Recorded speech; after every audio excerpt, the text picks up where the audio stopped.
So first off, I would like to welcome everybody. This is incredible. I think you should all give yourselves just a big round of applause for being here. Will everybody do that real quick? Perfect. I am excited to see how many people are here and gathered. Who wants to be here? Raise your hand. Good. Okay.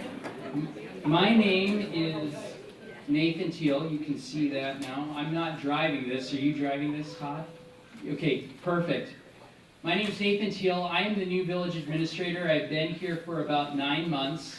I haven't made too many mistakes yet, so that's a good thing.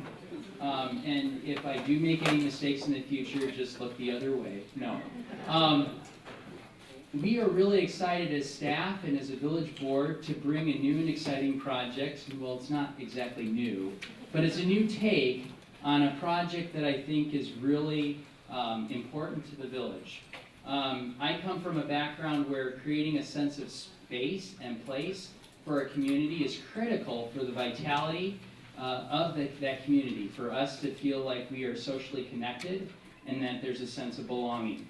And so when I was first brought and interviewed here at the Village of Pleasant Prairie, my ears immediately perked up when we started talking about the Village Green Center during the interview process.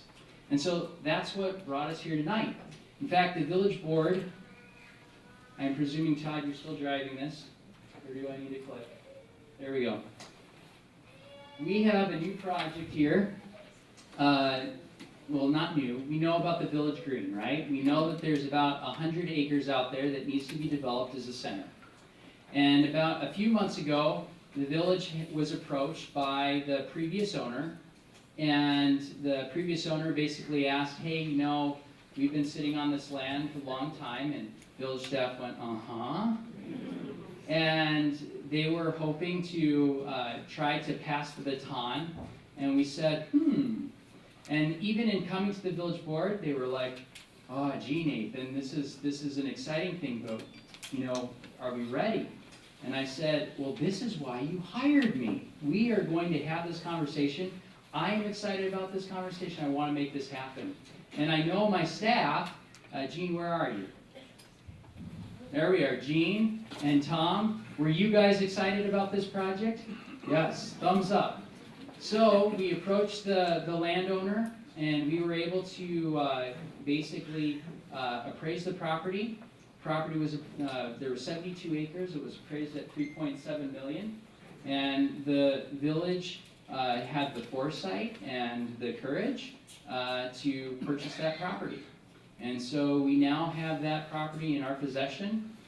There are a few other parcels that have also come our way, partly because they were either owned by DOT or other means. And so we've taken control of the property that we can. And then I met a wonderful gentleman at a league conference. His name is Todd Streeter. He is with the Community Collaborations, is his company, and started talking about a process that they had done in other communities, in which they basically engaged the community, the citizens, and the citizens participated as the voice and the designers of plans. And I thought, this is perfect. This is exactly what we want. Because part of it is we had this project in the past, and it was shelved. We had a design. I think there were several charrettes that were done, and I think you had a good plan and a good design, but just the timing wasn't right.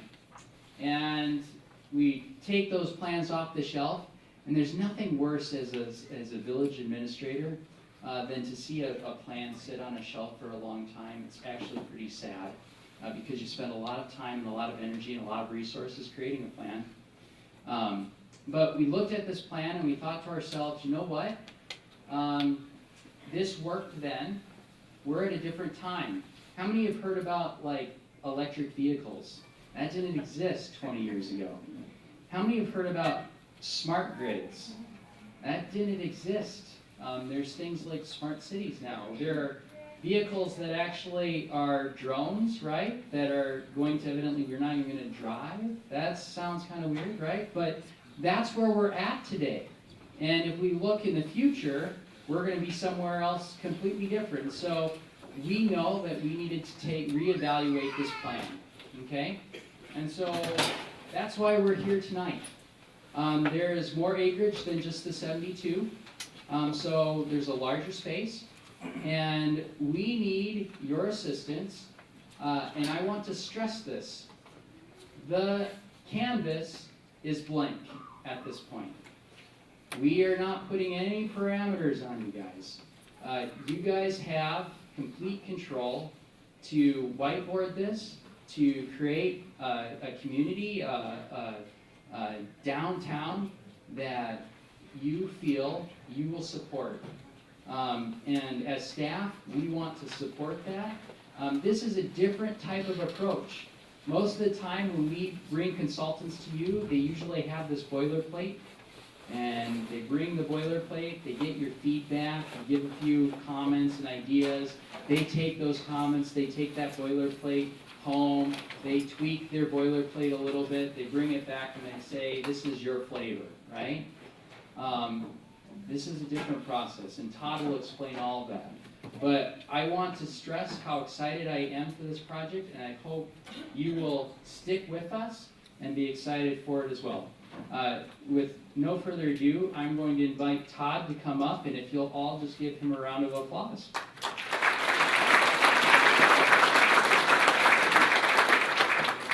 Thank you, Nathan. Before we get started here, there's a number of thank yous I do need to say.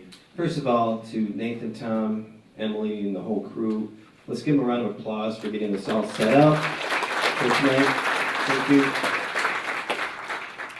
I want to thank all of you for being here. This is fantastic. Absolutely fantastic. Thank you for taking time out tonight. I know a lot of you have schedules and things that you would rather be doing, but you're so intrigued about what this is about that you're here, which is really, really good. So thank you. And last but not least, I want to thank the village and all of you for giving me this opportunity to be with you on this project. Having done these before, we're all in this room. We have no idea what's going to happen, and that's okay. But when it's all over, you'll be amazed at the work that all of you can do together. So, including you, yeah. So it's going to be a wonderful thing. Just a little background on me. I am a former mayor of a city I still reside in. They let me stay there. And I learned a lot from that experience. I learned how cities think, how they function, the environment that they work in, the work that they try to do well, some of the work, honestly, that they don't always do so well. And I carried that through to other things that I've been doing as well. I used to run a chamber of commerce, and that gave me the opportunity to work really, really hard with the business community, the economic development opportunities, trying to get people on the same page in a very, very diverse environment, and another great education.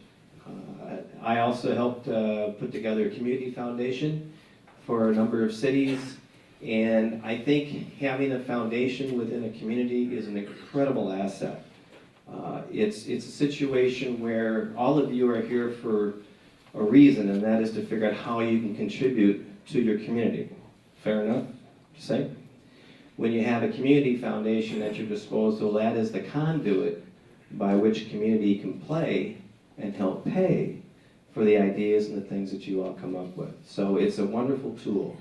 So I kind of come with a varying background, and it helps me try to come up with a way to bring community and civic leaders together to really do create a fresh opportunity for the future.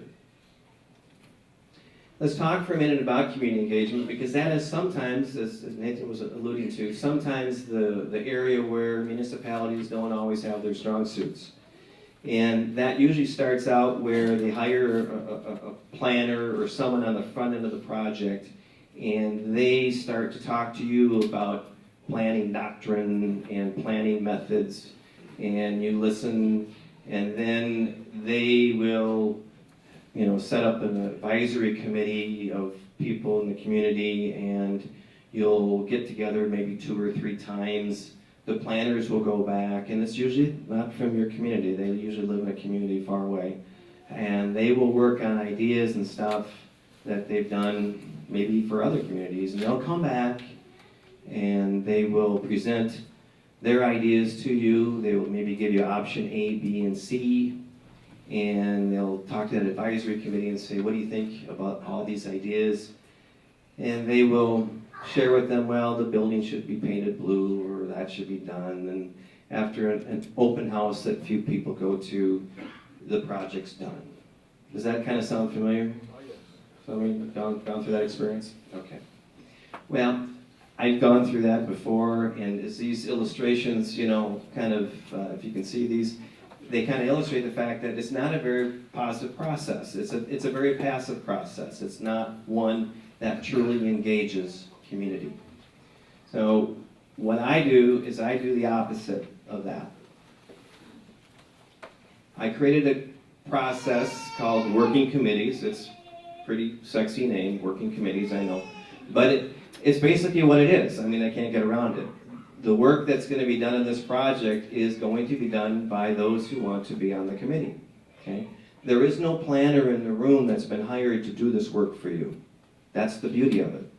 That planner may come on later on in the project to do the things that are necessary, but the people in this room who want to be on this committee, all of you hopefully, are the ones who will actually drive this project. Okay? You're going to be forming a common vision of what this whole development is going to look like. And you'll work on it together over a period of time to do that. By doing that, the other thing that the traditional process, as I referred to, doesn't do, it doesn't create community buy-in. And that's typically because the community never did the work in the first place, right? The planner did all the work. And if it's a passive process, there is no buy-in. I can assure you, however, when you do this process, when you are done, you will want the world to know what you have done. And that's the buy-in part. And you'll want to see it continue through the various stages. What happens when you all work together? You don't just create the buy-in, but you also create ownership. You own that work collectively as a community. Tonight, you don't know what you all own. We have no idea. But when we're all done, you'll all own it. Funny thing happens when a community works together and creates all the ideas and recommendations, is you end up finding resources within your community that can be applied to those projects and those ideas. We have no idea who they are right now. We have no idea what the recommendations are going to be. But I can assure you that people are going to watch and listen to what this committee is doing in the ensuing months. And you're going to start seeing some people raise their hand and wanting to contribute. Okay? So what we do at the end of this whole process, and to be honest with you, the real reason why I do what I do is so that communities and city leaders, municipal leaders, can work together, build a collaborative relationship, create common ownership, not just for the conclusion of this project, but actually starting with this project for many, many years and projects to come. It is transformational, I can assure you of that, and you can be the judge when we're all done. To give you an idea of what this looks like, I have a short video of a project that I concluded less than a year ago with the city of New Richmond in Wisconsin here, and I was hired to do this exact same process with a comprehensive plan. And this is not much different than a comprehensive plan because there's all sorts of things that you'll all be working on this project, just like a comprehensive plan. So this will be very similar to what you're going to be doing. You'll be hearing from city officials as to what their observations were of this process, and you'll be hearing from some of the community members too. And may I have the middle lights so the video might be more easily viewed? Great, thank you.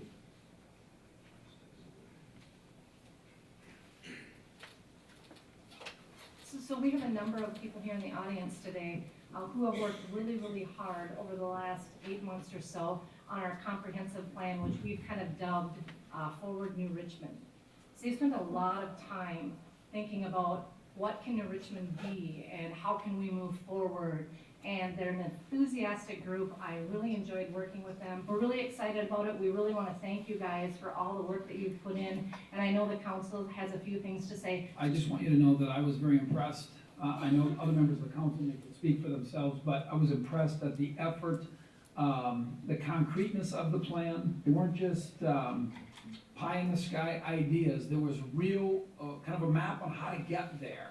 They were fresh ideas. I think they were great ideas to kind of plot the course of city government and planning going forward. And I'm just also, I thought it was just incredible, the number of new faces. The number of people that I didn't know that were part of this, and I think that's unbelievably refreshing. It was just a great job, so I just want to congratulate all of you. Yeah, I'd like to say that I was following this along from the beginning. I went to most of the meetings.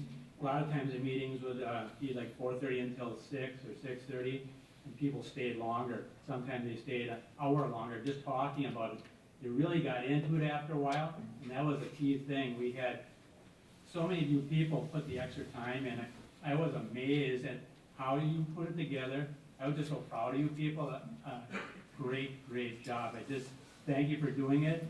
I'd like to say thank you also. It was fun to just watch how community process takes place. It's just amazing what you've done, and it really shows through that you really care about the city and where we're going. And I think that's huge. So I just want to thank you and really respect you, and it's a great job, so thanks.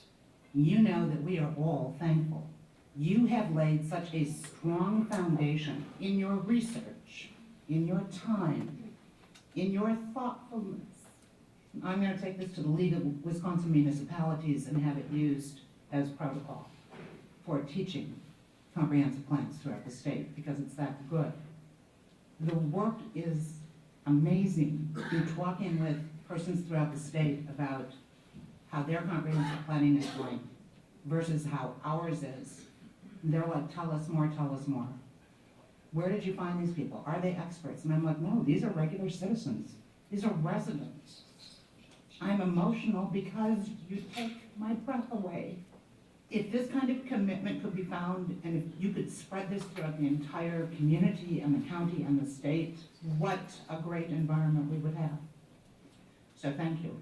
This is a group that really has exceeded expectations beyond anything that we could have imagined. And on behalf of staff, I thank you so much for what you've done. We appreciate it.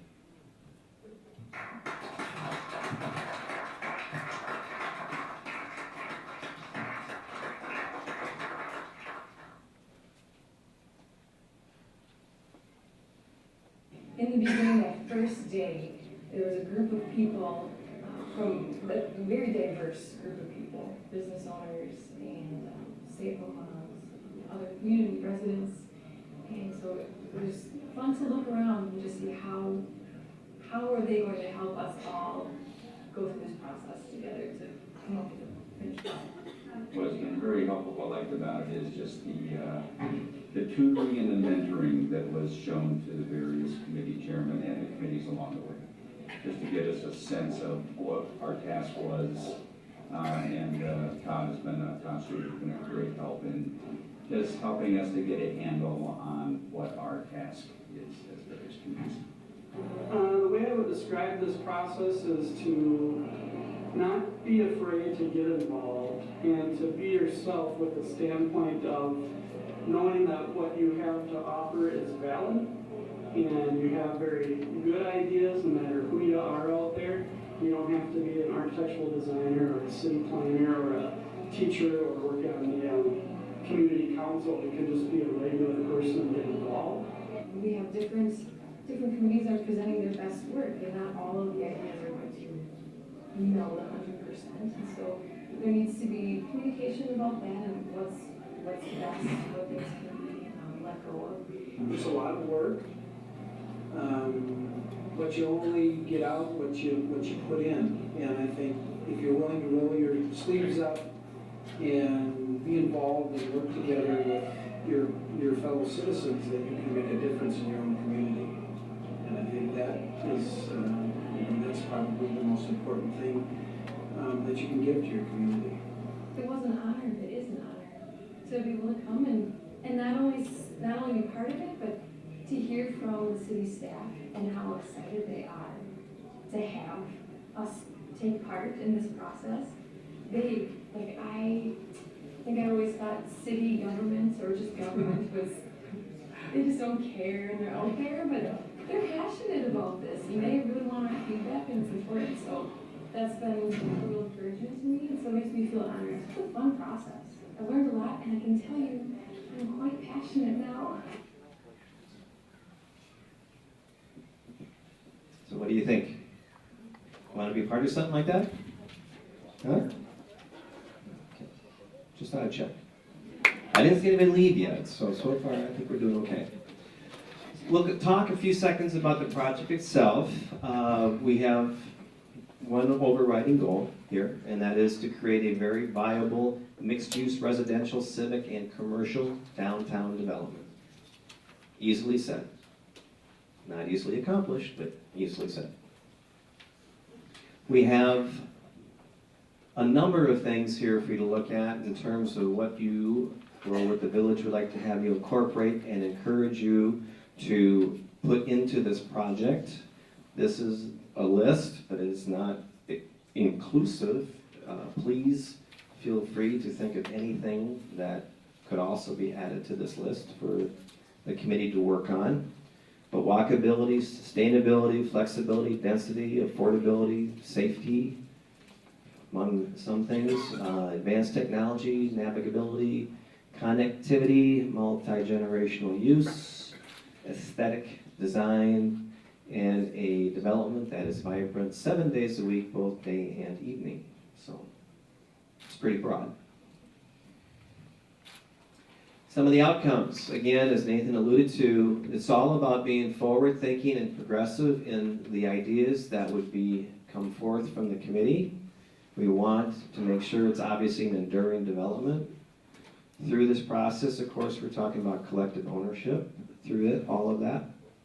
And then green, friendly, aesthetically design-pleasing standards or expectations. You know, we don't want this to be something that you've seen before that wasn't pleasing, so this is your chance, you know, to make sure that that doesn't happen.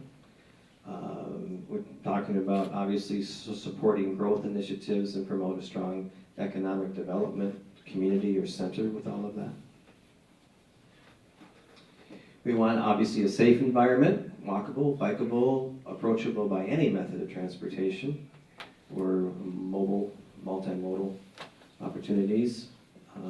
Also make sure that we're drawing visitors not just from your immediate community, but from maybe even the entire region. If you can think of things that would bring an entire region to your doorstep here at Village Green, that would be awesome.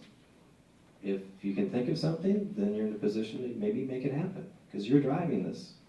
It's not the village. So the question is, the resulting ideas, concepts, recommendations, what are they? Who knows, right? It all starts with you. And it begins tonight, but it's all up to you to define what these recommendations will look like when you're done.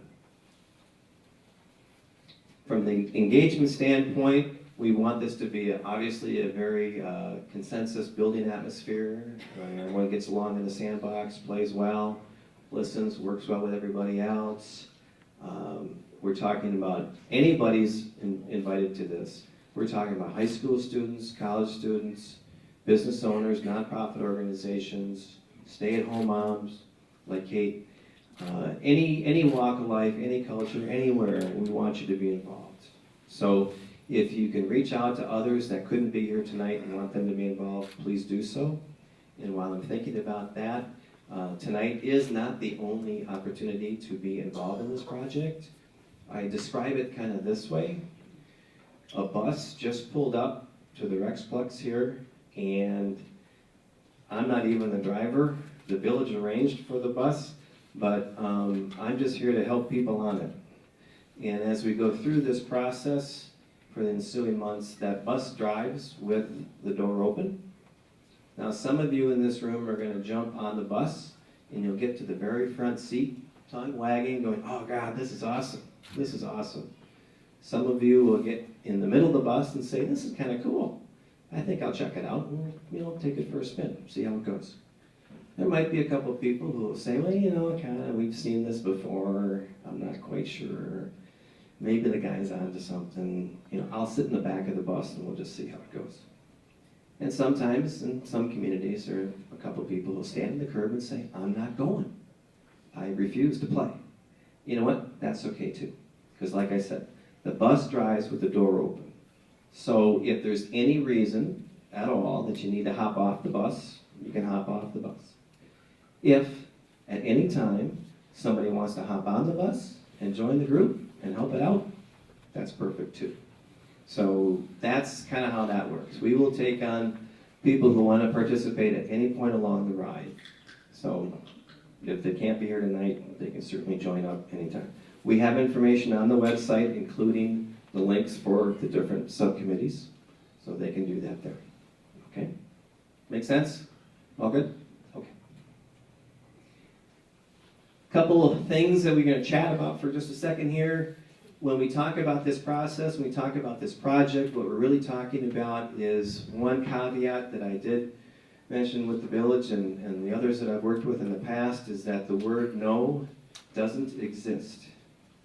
Which means, as Nathan alluded to, anything is on the table. Anything. All ideas are valid. Now, as the committee goes through its work and the subcommittees do their work, they will vet out their ideas collectively as a group, and so you take your best ones and move them forward. But there isn't anybody standing over your shoulder and saying, no, that's not going to work, or that's going to cost too much, or we've tried that before. So it's wide open, it's a blank chalkboard as far as that goes. All participants are at the same level, which is kind of important. Everyone in here has different occupations, you've got different experiences, different expertise. But if you're a college kid and you want to be on this committee, he's just as smart as everybody else at that table, from my perspective. His input and that value is just as good as somebody who's a president of a company, okay? Everybody's equal in this process. Nobody's ahead of the game. No one is got any inside track. But it's a collective knowledge and experiences from everybody on this committee which will actually benefit this process. And we are working towards a collective vision. We have 8 subcommittees. They're going to be focused on specific topics to make things obviously easy to go through all of this. But as a large committee, it is a common vision. And I have to say this to each committee or community that I do this to with, is that if there's something that is really important to you that you think really has to happen, and that's really all you're focused on is that one thing, this may not be the environment to work on that.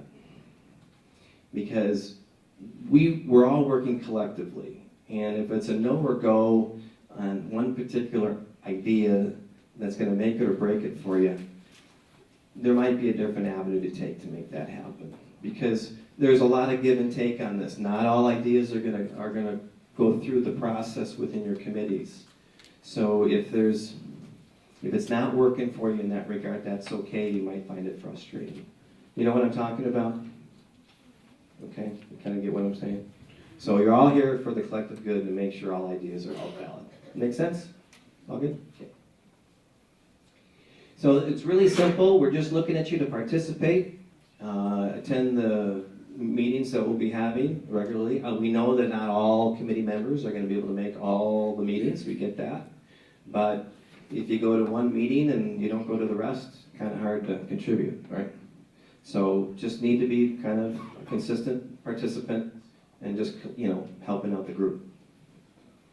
participate, obviously, both with the collective committee, which you'll be part of, and also the subcommittee, which you'll be signing up for. And complete your assignments. Now, I have to admit, people get really excited about what they work on, as you probably saw in the video, and they are more than willing to work offline to keep things moving forward. So it just, all I can say, it just happens. It does happen. And be present at some of our scheduled events. We do have some things I'll talk about that will happen through this process. So good so far? Did I lose anybody yet? Did anybody leave yet? No one's left? Okay, good. We locked the door. I hadn't thought of that. Next time. All right, well, let's talk a little more details. The duration of this process is not going to last a day or a week. It's not going to be like the traditional methods that you're used to or have seen or been part of. This process is going to last roughly anywhere between maybe 8 or maybe 9 months. Okay? We do that for a number of reasons. One is you all live busy lives. For the work that needs to get done, for all of you collectively to create a downtown is not necessarily a simple project. If you thought this was a night where you'd give your ideas and this thing was over and just give the ideas to the village, I am sorry, that's not what this was about. This is about all of you creating the opportunities for the downtown. And that's not just coming up with ideas, it is coming up with a rationale of why your ideas are good. You have the village to convince. You have your whole community to convince why your ideas are good ideas. And that takes time. So what we'll be doing, it may take less time if the committee is able to move along in a nice steady clip and accomplish a lot of the objectives that need to get done. So it could be shorter, but right now, we're figuring 8, maybe 9 months. Okay. Meetings, we are not going to meet once a month because nothing gets done when you do meetings once a month. Is that fair? All right, I see a lot of heads going, yeah, I've been there. Okay, well, we don't do that. We meet twice a month. Okay, that is the optimum to keep everything on track, to keep everybody motivated, and keep things moving forward. Okay. So what will happen is we will have a set meeting day and a set meeting time.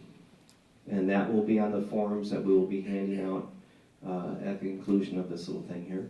And then that will give you a chance to tell us what of the 2 days that are available, what of those days work for you and what the time slots work for you. I will take that information and the majority wins. I mean, whatever that day is or whatever that time is kind of what it is. And then I get that information back out to everybody. And some of you might be able to just tweak your schedule a little bit to partake of that process. So the meetings typically will last 2 hours. They typically probably will be in the evening or late afternoon or early evening, as you might suspect. But we'll always have the same location. We'll have the same meeting day, and we'll have the same meeting time. And that will be throughout the whole project. So you won't have to worry about when's the next meeting, you know when it is. When I do the agenda, the meetings are all listed on the agenda. The dates, the location, if it's different than the usual location. So you can plan accordingly. The information's always there. Typical meeting format. Large group, similar to this.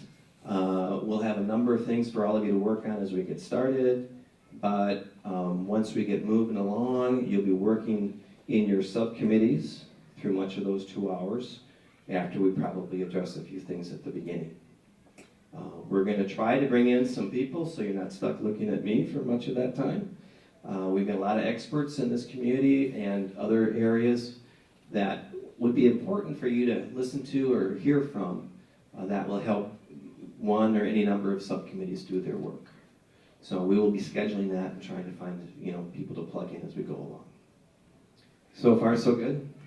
We haven't come up with a final location for the group meetings, but it will not be at the Village Hall. So it'll be somewhere within the community. Okay? So, Gene, do we have, I thought we did have a final location. Whittier School was the option that we were looking at. I'm sorry, was that Whittier School? Did I hear right? Correct. Okay, good. Offline activities, really, like I said, when you start to really get excited about what you're doing with your group, you're going to want to continue working on it. I obviously would encourage you to work on it offline when we're not at the two monthly meetings. You can meet up at a coffee shop with your group, keep noodling ideas, keep doing the things that you need to be doing to move things along. Okay? I encourage it, but you don't have to do it, but people end up doing it because they want to. So here are some of the tasks. First of all, this is hands-on. We're here to guide you.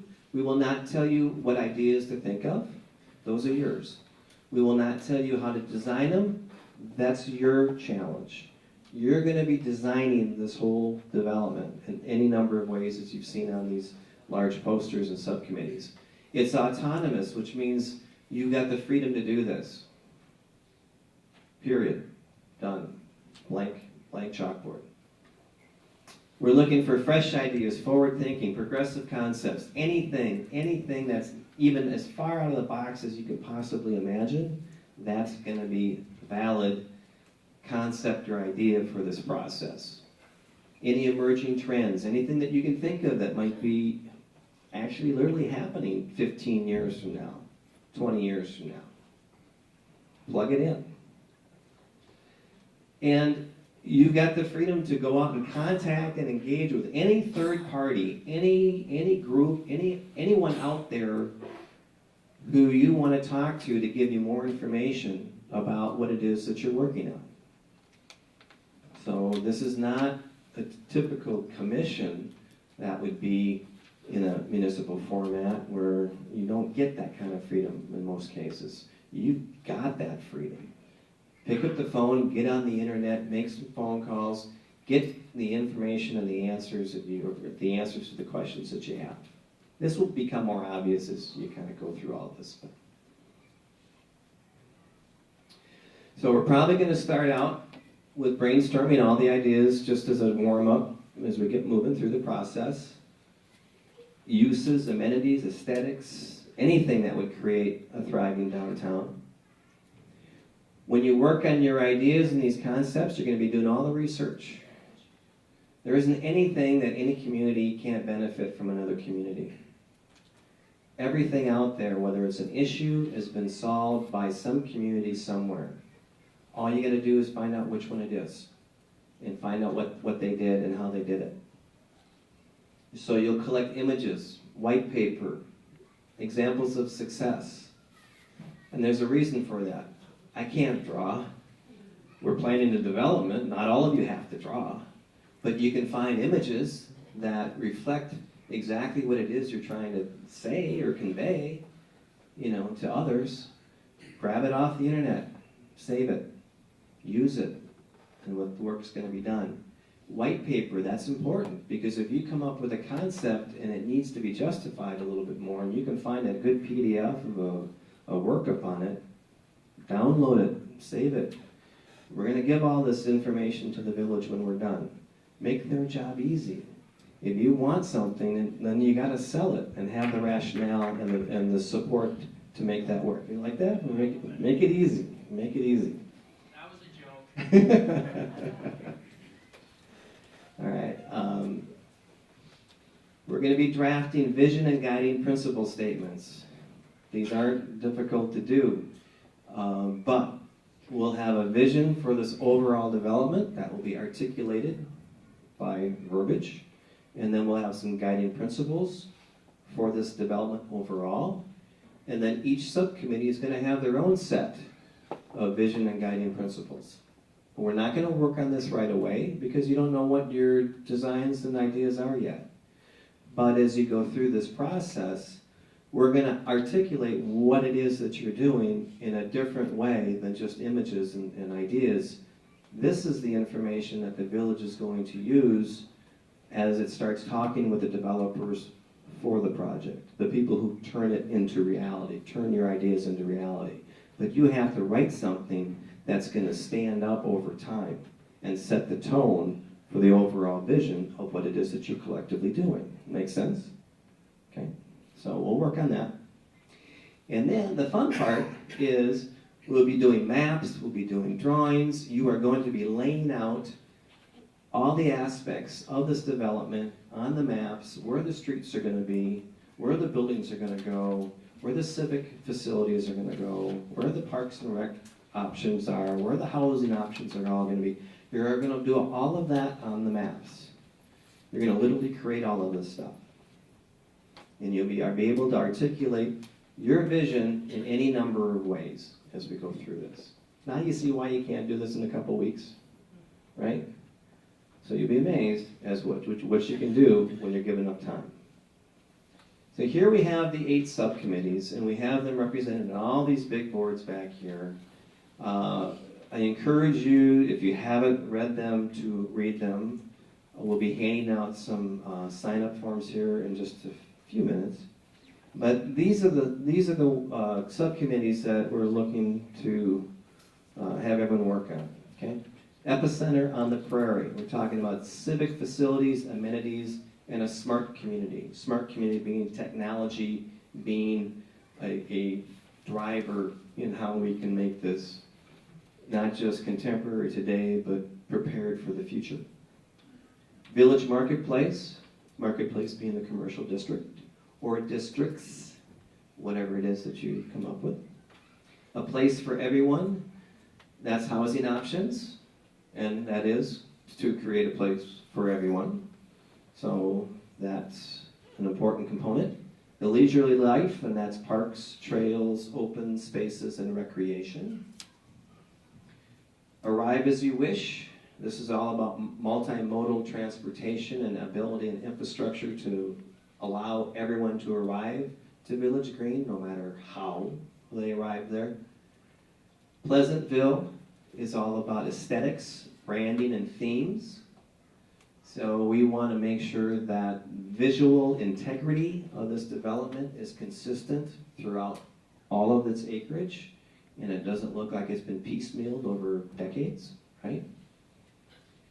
Earthly relations is really about sustainable development, both buildings and the land itself.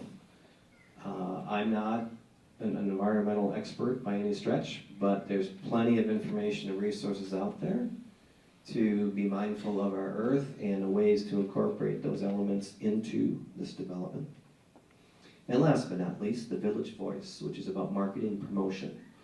This isn't to be overlooked, because if you're one of those people who gets it from a marketing standpoint and loves communication and all those things, this is a big project, and that kind of information may be needed long after this committee's kind of done its work and wrapped up. So, and I know in past projects, the committees and subcommittees that were formed to do their projects, they're still in existence, and they're still working on their projects and helping their downtowns, and still working to help city officials as well. So any one of these subcommittees could potentially carry on after this project is over. There's 2 major outcomes of this. One of them is committee presentations. This is your chance to showcase now your vision, your collective vision, and promote it. And that is done by a community-hosted open house. I do stress community-hosted because it will be all of you who will be hosting that. We did a wonderful turnout for New Richmond. I asked them, how many people go to these things? New Richmond's 10,000 people, about half population here. And she says, well, we usually get about maybe 6 or 8 people come to our open houses. Well, yeah, okay, that's not surprising, right? We had over 100 people show up for this thing. You know why? Because the community created these projects, and because we will be promoting your work throughout this project. And your community is going to be watching what you're doing. So when you do have your open house, the community will show up and see what you've all come up with. It's really kind of cool. The second opportunity you'll have is to do a more formal presentation, a final presentation of each subcommittee's recommendations with the images, with the rationale, probably a PowerPoint, so you can convey the whole spectrum of Village Green Center when you're done to the village and the community. It's kind of cool. It's really, really, really kind of cool. To finish this last slide, I love this quote. For those of you way in the back who didn't bring your glasses, I'll read it. But it says, cities have the capacity of providing something for everybody only because and only when they are created by everybody. And that's what you have. You have a wonderful golden opportunity that is not afforded to most communities to create Village Green Center into a beautiful, incredible downtown destination. Sound kind of cool? Did I lose anybody yet? No? Still? Okay, then. I am sure that you have questions, obviously. You have to. And so I'm happy to try to answer them if you have them. Who's got a question? Yes, sir. So you've got all these different subcommittees doing different things, and you said laying out the streets and all that. How does the whole thing get tied together? Who referees or coordinates all this stuff? This is when working together matters. All right. I'm not gonna be I'm not a planner. Okay. So this is and this is why we do these meetings every 2 weeks, is because we're keeping everybody informed as to what we're doing. So what we're gonna have, each subcommittee is gonna have a chair. And once we kind of get going and you've developed some of your stuff, the chair is gonna get up and highlight the stuff that the committee's been doing to the rest of the group. So that gives every subcommittee a chance to explain where they're going or taking a direction. And then when things get intertwined, and there'll be a lot of intertwining going on, those subcommittees need to talk with the other subcommittees and get on board. Okay? It sounds cumbersome to start, and I'll be honest with you, it's going to be a little wonky because you've not done this before, and that's totally good. That's totally fine. But once you start getting the hang of it and it starts going, you don't want anyone to stop you. So we're not here to stop you. We're here to keep you going, but we're here to help too. Okay, good question. Yeah. Questions on the current state, right? So has the city done a lot of research on doing that to arm every committee with background information on current zoning, sewage, water? I mean, we're not starting from nothing, but I mean, is there any help along the way to You're starting pretty close to nothing.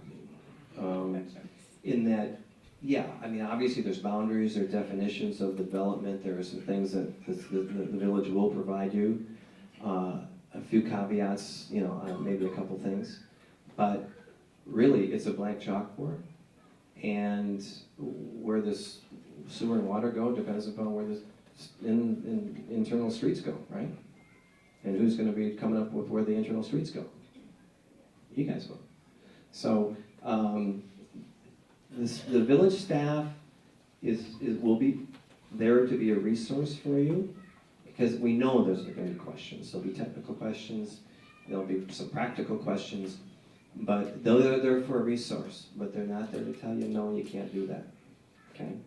Big difference. Is that helpful? Maybe not so much. No, I mean, yes, but there's kind of piggybacking on your question too. I mean, there's got to be some sort of overarching vision, framework. And when you're done with it, we'll know what it is. Yeah. See, we're all excited to find out what that is. Absolutely. The first question was, how do we get people to work together? Or we have a question on, what would be? How does everything come together? Okay. Well, how does everything come together? Well, first of all, when you're working on your ideas, the subcommittees will be working against other subcommittees to talk things through. Okay. That's one way. The other thing is that down the road, we'll be having probably some planners and some other people come in, and they will be putting some of the backbone on your ideas. I don't know whom, I don't know when, but there'll be other support to add to this as time goes on. But you're leading the project. The other question was, what limitations or frameworks do we have? And my answer is really not much at all. So, is that good? Okay, next question. Yes, sir. You got a timeline for the committees, 8 to 9 months. Is there a big timeline for breaking ground? The groundbreaking ceremony. Not quite yet. Not quite yet. But we're working on it. We're starting it tonight. But no, it's a good question. It's a good question. Absolutely. Absolutely. We're working there. We're starting tonight. Another question. Yes? When do we hope to kick off the committees? Once I get all the forms in and we start to take a look at what this committee is going to look like and how we're going to fill out these committees and when the meeting dates are going to be, I will send out an email to everybody, and that's the first step. We'll kick it off in February. I just don't know what day, and I don't know what time. Yeah. Is that good? Okay. Yes. Is there a budget? This is the best part. That's a great question. Nathan, is there a budget for this stuff? There's a budget for you. I mean, are you talking about the budget for completing the plan, the whole plan? So when we start, I don't know if I should come in.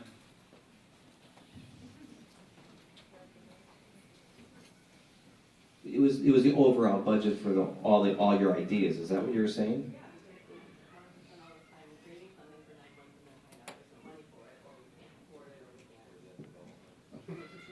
Okay, so I'll answer that one. As you guys go through the process, I'm presuming you're going to come to some realities too, right? And I mean, you guys need to make it work. It's not going to be something where you create a pie in the sky vision. I mean, that would be like me coming to you and I have a pie in the sky vision and I'm going to assume that you're going to just accept it. And then I'm going to have a developer who's also going to come and say yes. So two points to your question. Basically, first point is that you guys are going to self-assess, at least that's how I understand it. You're going to figure out reality, and you're going to create a plan that is realistic, right, for our village. Part of that, so point two is that part of that realism, and goes back to this breaking ground, the village is not doing the development. But we need to create a vision that is new and is practical to today that we can then court developers to come. Now, what I will say is that we have developers that are anxious and wanting to come. Okay? We have had more than a few calls, more than a few meetings with developers who are very interested in this process. They may even be here tonight, possibly. I don't know. But the point is that as far as the budget, you guys set that. And then make it realistic so that the developers, when they come, will be able to work with them. Now, are there tools and instruments that will assist and facilitate? Yes, we'll use all the tools, TIDs, things of that nature that are practical. And you guys, again, are kind of the controlling body. We're going to be willing to consider everything that you come to the table with. Did that answer your question? Okay. So to kind of piggyback on that, how is it being funded? How's it being funded? Just generally speaking, once this whole process is done and you've set the tone for what this development is, and you've let the developer know this is what we want, it's going to be difficult for the developers to say, we're going to give you something entirely different. Right? The developers should, in theory, say, yeah, we can do that for you. Because if the community supports it, wouldn't it make sense that it would go down that path, right? So chances are you'll end up with a project that's going to resemble more or less all of your work. Is that fair? I mean, is that a general way to look at it? Okay. So who buys this thing? Where does the money come from to make it happen? Well, the developers will end up buying this land, if I'm not mistaken, and they will erect all the facilities and the buildings that you've pretty much said you want. So it's the developers who will show up with their checkbooks. Question, Wayne, but So when you say developers, and investors, there's not gonna be new tax levies against properties? When we're talking walkability, new sidewalks, infrastructure, I tell you what, you tell us, perfect, that's why I'm here. okay? No. So, you tell us, you guys have that conversation, you figure out in the plan what you're willing, what you want. Could there be a TID district created for this site where whatever is built there in that district can help fuel? Sure, but you tell us. That's the process that we're talking about. fair enough. So when it comes to anything outside developer investment, anything that could come back from a taxpayer situation, as Nathan said, you figure out what's palatable per your ideas and then inform the village as to what your thoughts are on that and what tools you're able to find research on. Again, every community in this country's had to deal with something that you're gonna deal with. Find out what they did and find out how they resolved it. It'll be amazing what you all come up with. Questions? More? Oh, I'm sorry. Again. There's existing homes in the outline of your boundaries. How are they going to be affected, or the homes right along the border? Existing homes currently on the border or around the border or in the border. Nathan? You tell us. So they can take it over with eminent domain if we tell you that? I mean, again, I think that that's something that you guys are going to have to come to realistic terms, right? So the entire area within the yellow outline is up for discussion. That's what's slated as the Village Green Center. That was what was described as the Village Green Center. I will tell you that in the Village Green Center, original plans that you guys had created 20 years ago had areas for like homes or single homes. There wasn't a lot, but there were a few single homes in the periphery. If that's what you guys decide, that's what you guys decide. We're letting you guys have that conversation.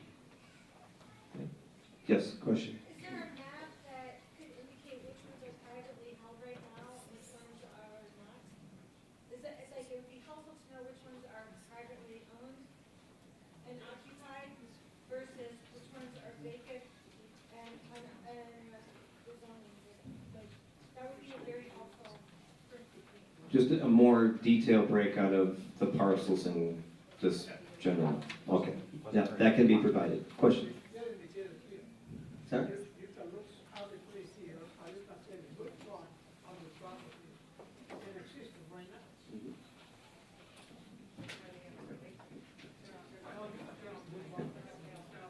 Another question? Yes, sir. Question on subcommittees, okay? Mhm.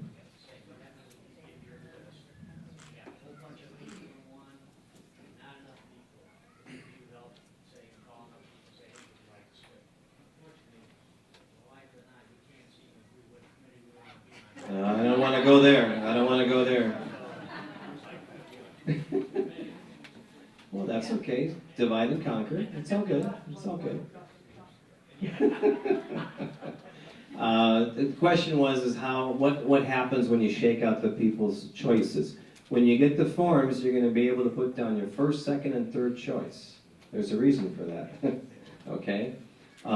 My effort will be to give you your first choice. But I can assure you this, when it comes to multimodal infrastructure committee, what was that connecting committee there? No one's going to be rushing to join that committee necessarily. Although I did get some feedback from people who are interested, which is great. But if that's your second choice and your first choice is completely filled, I may give you that as your second choice. You see what I'm saying? So we try to give everyone their first choice, but we do want to cover all the bases. Okay? Yes, sir. Just kind of going back to the basics here. You know, this plan has been around for quite a long time. Is the demand for a downtown area today as great as it was back then? A lot has changed in our area since then. We got downtown Kenosha that's working hard. You know, they've got the lakefront as an asset. You know, everything that's taken place out on the interstate or Highway 50, part of which is, you know, Pleasant Prairie. So is the demand really there for a downtown area and a location like that it was prior? Yeah, the question is the demand for downtown, for Village Green as it once was? I personally can't answer that, but I think that's what the committee can answer. And the committee's gonna be going on a journey as they go through this, on any one of these subcommittees that were up there. You're gonna have a lot of work to do to understand really what it is that you want for, and it's not just Village Green Center, it's really what you're doing is you're setting a tone for the whole community with this. I mean, 72 acres or 100 acres or whatever this thing all really looks like, that's a huge chunk of land, right? And again, not many communities will give you the keys to that land for 9 months and say, you come up with your ideas for it. So I can't answer the question, but that's a question the group's gonna be working on to help answer. Does that make sense? Okay. Yeah. Piggybacking on that, is there a mechanism through the website for this that a committee could post survey monkey survey, you know, to the community so that we could get feedback to people and then our committee would be informed by public opinion as well as the ideas of our own. If that's a tool that the committee wants to work on to do, that would be the Village Voice Committee maybe, that would do that, right? Marketing. So, yeah, there's nothing that cannot not be done with this. All things are good. Any other questions?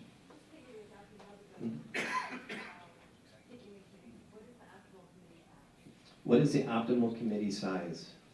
How many people do we have in here tonight? About 150, 160. I'd say 45. No, I'm just kidding. I don't know. Every community is different. 2 is probably too few for a community this size. 5, 10, 8 is probably good. Not everyone in this room is going to probably sign up. There may be some that won't, and that's fine. So it just depends. It really does. But I try to make them relatively the same size based on their 1, 2, 3s. Doug? Did we were going to add any seed money? So once you came up with an idea, you come up with a conceptual plan, you want to do some new artist rendering or something so you can show people what you planted. Whose responsibility is to go through the process?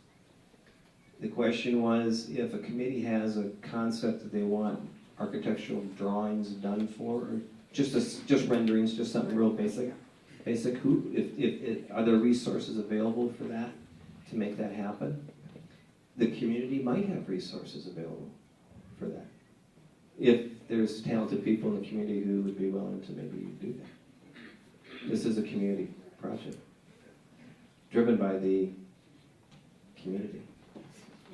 Yeah. Isn't that kind of cool? Okay.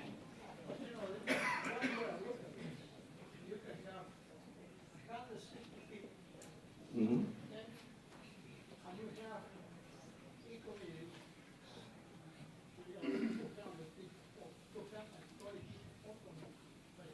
Maybe.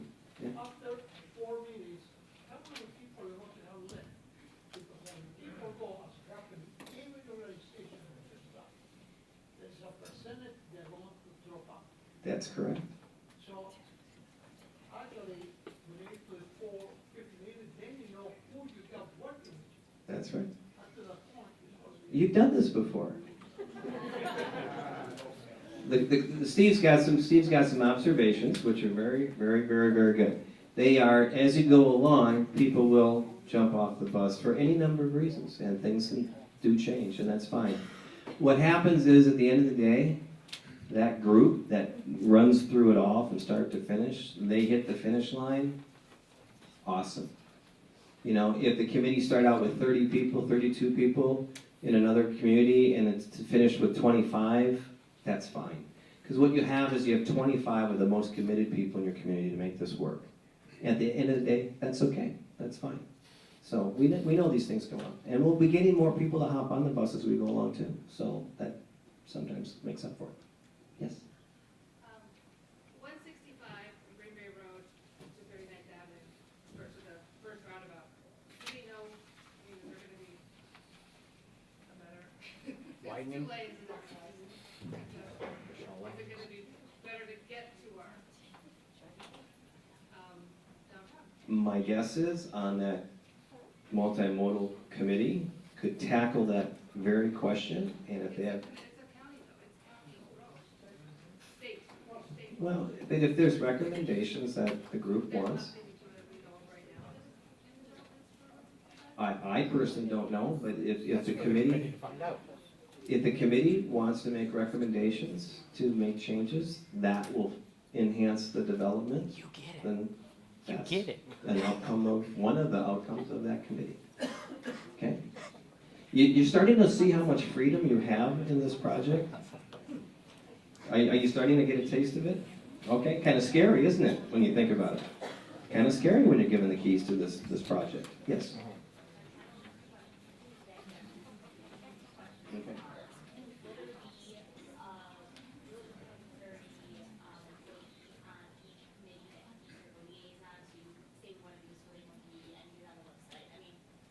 Will there be somebody within the village that will help him liaison all of this, and also rendering budget? Do the subcommittees have any kind of budget to work with? Say, we pull in some sort of experts to ask questions on whether any of this makes sense, or is it doable, or, I mean, who wants to come up with ideas that are just not doable, right? So, is there a budget that we can pull in to ask?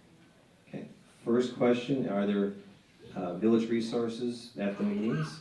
We will be having village resources at the meetings. They might be going around to different committees. They may not just, we would probably not have one for every committee, but we will have talent available as resources to help answer questions. And as far as Emily's did a terrific job with all of the media that went out to bring all of you here tonight. So we'll have plenty of other options and tools available to us to do that. As far as the renderings go, again, some sort of budget to work with. No, it's not really.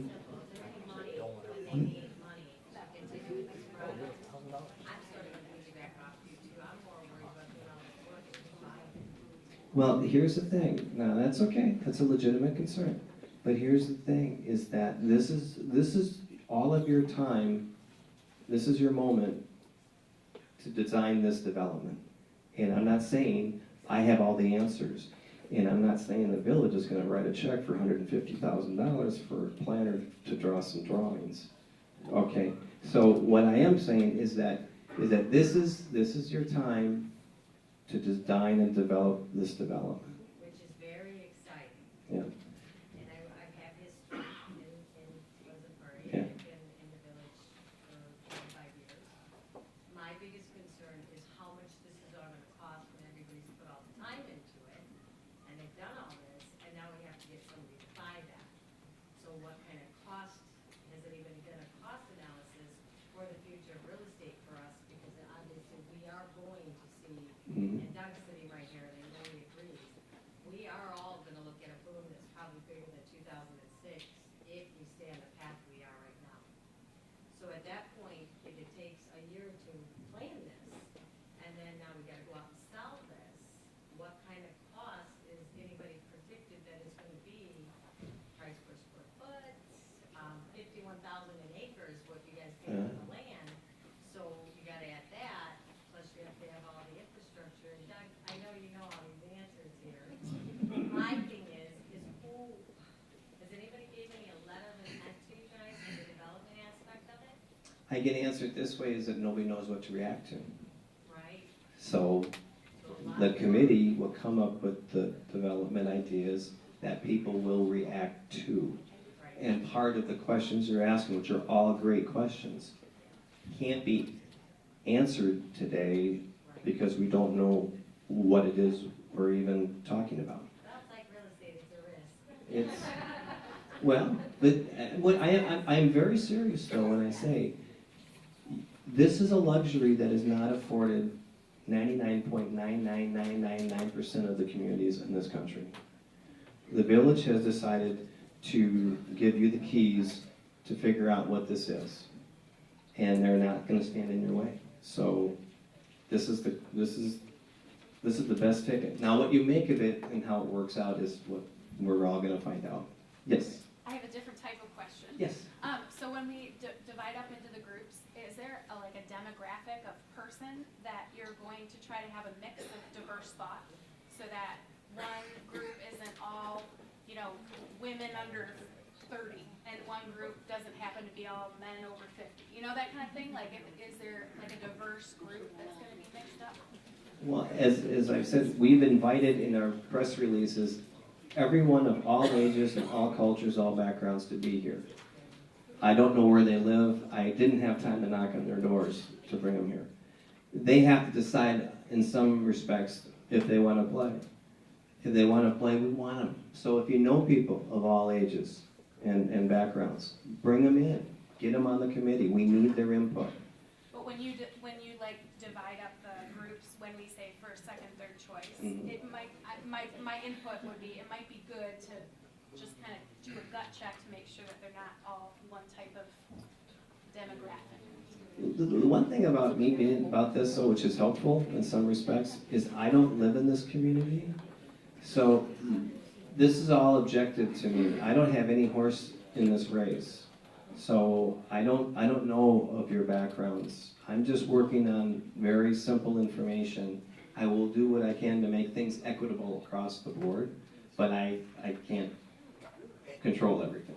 And to be fair, I filled out the form while we're sitting here, right? You're answering some tick boxes, right? You're checking radio buttons. It's not asking if I'm male, female, and my certain race. We're here as a community to make this better, and we're here to develop the future of this, right? I mean, let's just bring everyone together and get this accomplished, moving forward. Bring everybody into the process. They're always invited. Yes?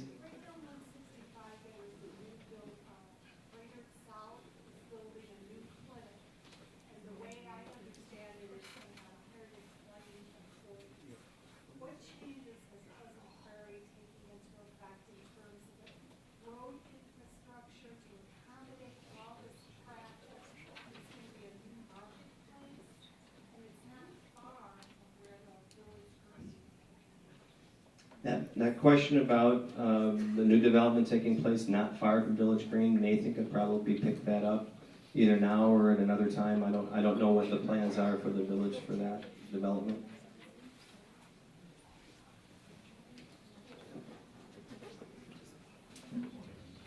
So what I love about tonight is that you guys are asking fabulous questions. And all these questions are good thoughts. Do you guys want me to just give you all the answers and then deflate this process and have you guys just tell you what we should do? So then don't ask the question that you don't want the answer to. So the point is that we have Main Street Market. I agree. This is something the committee is going to need to discuss and vet. I can tell you my perspective, my opinion, but I honestly don't want to do that. Okay? Fair? Fair. Okay. I think I don't mean to punt, but at the same time I do mean to punt because great question. 165, the road, any other, I mean, we could come up with a whole list. I think we're getting the cart ahead of the horse because this is what the committee is going to talk about, right? So, and I don't mean to sound flippant or, I love the fact that there's this enthusiasm. I really do. I'm kind of giddy in the back, if you haven't noticed. So I'm going to hand the mic back over to Todd. Thank you, Nathan.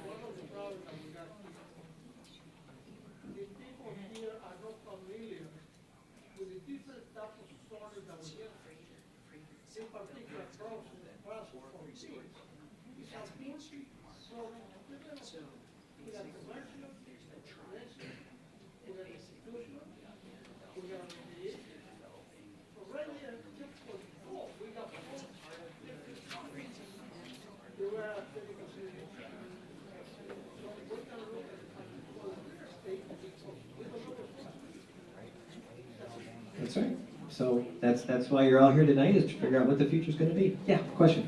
My question is to you, Todd, and it's more of like a history, you're providing a service to us, basically. And along those questions of like, infrastructure and roads and that type of thing, historically, when you've done this before, and if you have a question, you go to the state, you say, hey, we need this road widened. Have you seen that happen? Have you seen communities be able to make that happen? You said in, Wisconsin alone. So as a state highway, did they come across something like that, and were they able to make it happen? In the city of Cambridge, where I did this for downtown revitalization, Highway 95 ran through and kind of dissected their downtown kind of in half. And it was this committee that was able to put pressure on them to try to not make it so wide and try to do some traffic calming and do other things. The thing about this, and again, I could talk for hours about the elements of this process that may not be as apparent to you, but when you go up to the village as an individual and you don't like something, how powerful are you? Okay, we got laughter going on, okay, right? When you are part of this committee, when you are part of this committee and you have done your due diligence and you've gained the respect of not just village staff, but your community at large, and then you go before the county or the state and you say, look, we've done all this work and we need some accommodations for you on that roadway. First of all, they're gonna look at you and go, where did you come from? No, we've never seen this before. All right, and you're coming as a collective group that's been sanctioned by the village, okay? When the public speaks, they will probably listen to you more when you've got your collective act together, if you will, for this development, than they will a village staff member. Yes. Okay. Okay? That's been my experience. So let me just say this. You do not lose by doing what you're doing here. You do not lose. You only gain. Will it be easy? No. But you're switching chairs for a change, okay? The village is saying, okay, you do our jobs for 9 months. You figure it out. Not quite like that. Kinda. You know what? That's good. This is how we change our relationships within our cities, our municipalities, and our communities, is when you do switch chairs. It's not an easy job trying to run a village. Yes?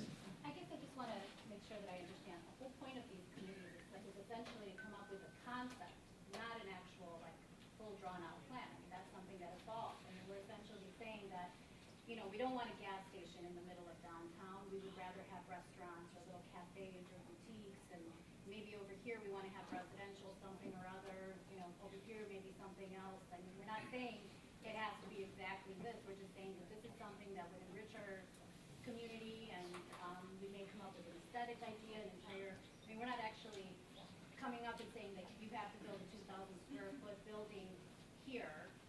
We're saying that you can build something up to 5,000 square feet, and it has to be a restaurant, and it has to have these aesthetics, like an architectural control committee has been determined. This all happens later. I mean, right now. Well, yes and no. I mean, Well, no, it comes up later in terms of we're coming up with the concept and we're saying these are the parameters.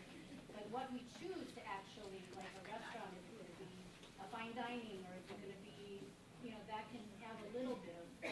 that's all up to you. I mean, really. And what you're going to find is when you come up with your ideas, you're going to say, well, how big should it be? And then you're going to try to figure out, well, how big should it be? And then you're going to look at the parcel of land that your committee is going to be working with, and you're going to say, well, where do you think it should go? And you're going to put it on the map where you think it should go. And then someone's going to say, what should it look like? And then you're going to start to do on the internet, and you're going to look for design ideas that you like. But as the developers come in, Uh-huh. with an interest in purchasing or building or whatever, we still have the opportunity potentially to evolve even further if new ideas and things come up. Absolutely. So it's not like everything is done, it's just a concept. Let's just say it's a very, very detailed concept for this development that all of you will work on. And like I said, you'll be amazed at what your abilities can produce. And then that will give the developers a very, very clear idea of what it is you want. Which means they will be seriously thinking about and wanting to provide you what it is that you want to provide for yourselves. Does that make sense? Yes? So the boundaries on this map we have here tonight are different than what was on the website. Can you help me understand how that evolved and the invitation that went out had the boundaries on it, it's different than what we're seeing tonight? Nate, he will answer that question for you. So the boundaries on the map tonight, that's what the village green, what has in planning, or in the comprehensive plan, is the village green center. The boundaries that are on the website are the 72 acres that we purchased, okay? So the committee, this gentleman brought up a point that there's some residential homes, right? Maybe the committee, as they start talking, they want to shrink the downtown center to just be the 72 acres, or maybe they want it to be larger. We put a boundary to give some guidance, but again, that's going to be the discussion of the committee. So is this 72 plus the 100? Yeah, correct. The 72 plus, I think, Gene, you probably know better. What is the total acreage for the green? It's about 100 acres, so basically it's an additional, 30 some odd acres. Thank you. Yes?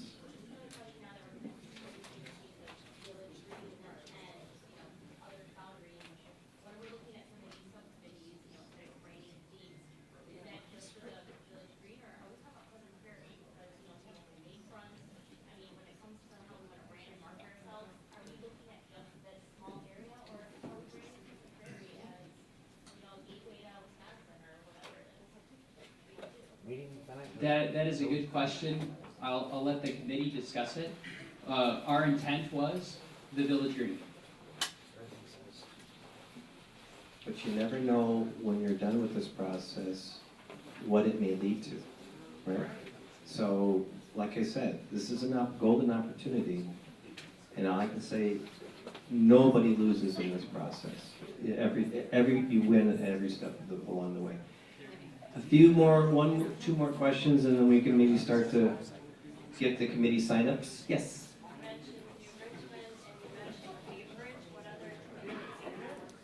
We started this, I developed this process in the city of Stillwater, and to be honest with you, when I was the chamber guy there, I got the downtown group together, and they had a new bridge that was going to be built over the St. Croix River, which is going to dramatically change the whole outlook for their downtown. And their downtown is the birthplace of Minnesota.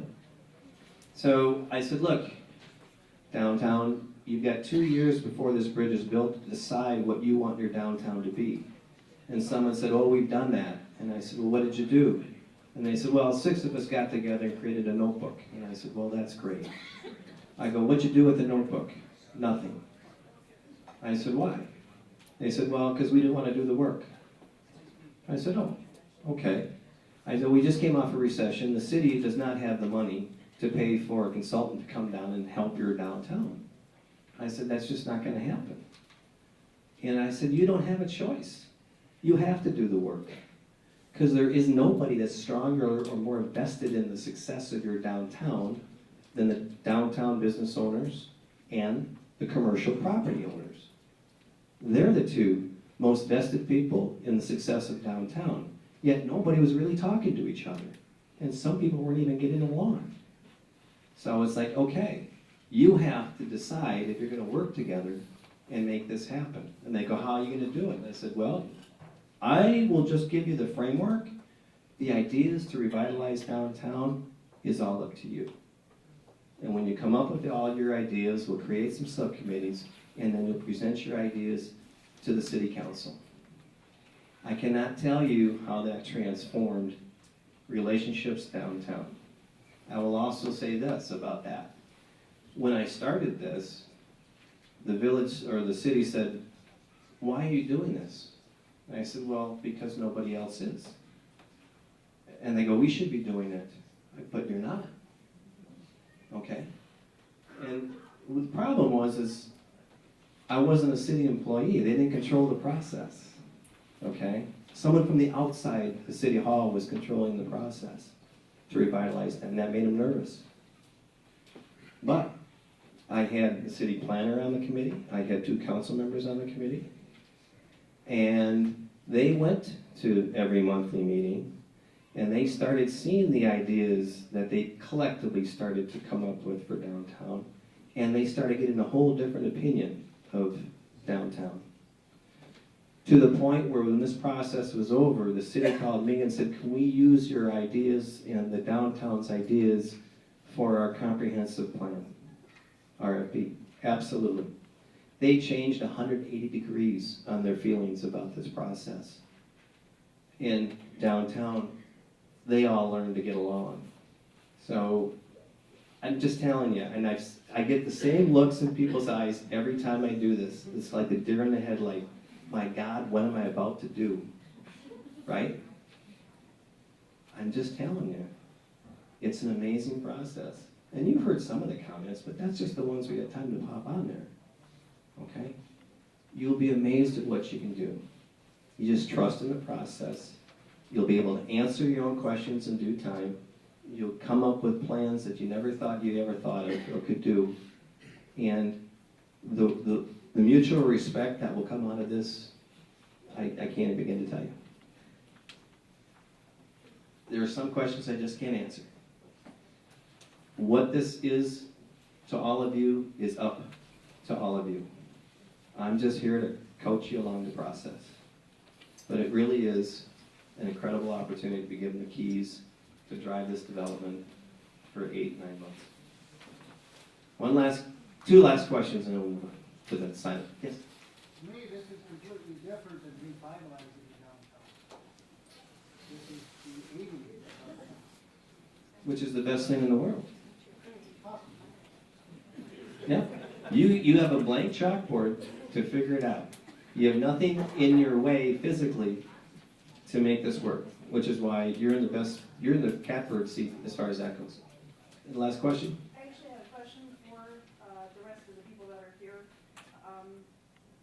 I live right on the corner of this eastern corner of where this is planned to be. That wasn't included on the website. So I'm just curious if there's anybody else who lives inside of or along the borders of us. Do they know about this? Okay. So I think that's super important because the information that was provided to the public didn't match this. So, whatever people decide to do if in the committees to move forward, you better make sure, please, that you are being accurate and honest with what's happening.